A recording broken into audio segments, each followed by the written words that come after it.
Today I'm going to show you step by step how to seamlessly integrate your emails, whether you use Gmail or Outlook, right into Mondaycom. By the end of this tutorial, you'll have your email connected to your Monday board, ready to trigger automations and save time so you can manage communication without ever leaving your workflow. Let's jump right in. First, open up Mondaycom and navigate to the board where you want the integration to happen. If you're not sure which board to choose, think about where you and your team manage the most communication.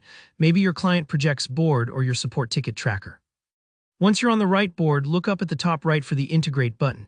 It's usually close to where you manage automations. Go ahead and click that. This opens Mondaycom's Integration Center, which is your gateway to connecting different apps and services. Next, you'll need to select your email provider. In the Automations panel, you'll see a search bar.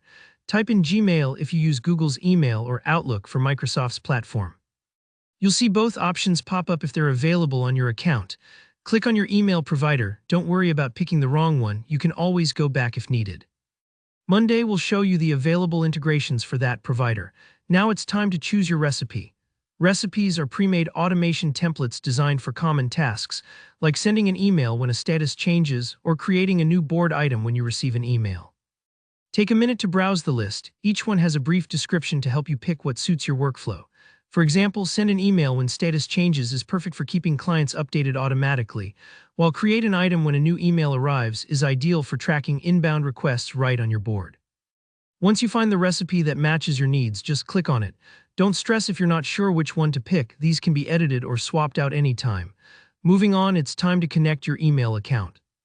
Next to your chosen recipe, you'll see a Connect button. Click that and Monday will prompt you to log in securely to your email provider. Here you'll enter your credentials, your email and password. If your organization uses two-factor authentication, be ready to approve that too. Monday will ask for some permissions to interact with your email account, so make sure to grant those. This step ensures Monday has the access it needs to send or receive emails as part of your workflows. Don't worry, this process is private and secure, and you can disconnect your account at any time if you change your mind.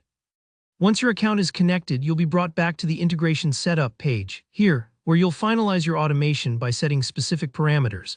Remember, details matter. Select which email address to send from or to, specify your subject line, and customize the content. Monday has a handy feature that lets you pull information from other columns within your board, like client names, dates, or project statuses, so your emails can be personalized automatically. This is a great way to match your communication style without manual typing. Take a moment to review your settings and tweak anything that isn't quite right. After setting those parameters, simply create the automation. It only takes a click, and just like that, your new email integration is active. From now on, the actions you specified, like status updates, replies, or new item creations, will automatically trigger emails, all managed within your Mondaycom board. You'll notice how much easier it is to keep track of everything without having to switch between apps. Over time, this integration can really streamline your day, save you from missed messages, and help your whole team stay organized. And that's it, you've now connected your emails to Mondaycom and set up automations that work for you. If you found this tutorial useful, please give the video a thumbs up. Leave a comment below if you have any questions or want tips for other integrations, and don't forget to subscribe for more in-depth guides like this. Thanks for watching and good luck with your new email integration. See you in the next video.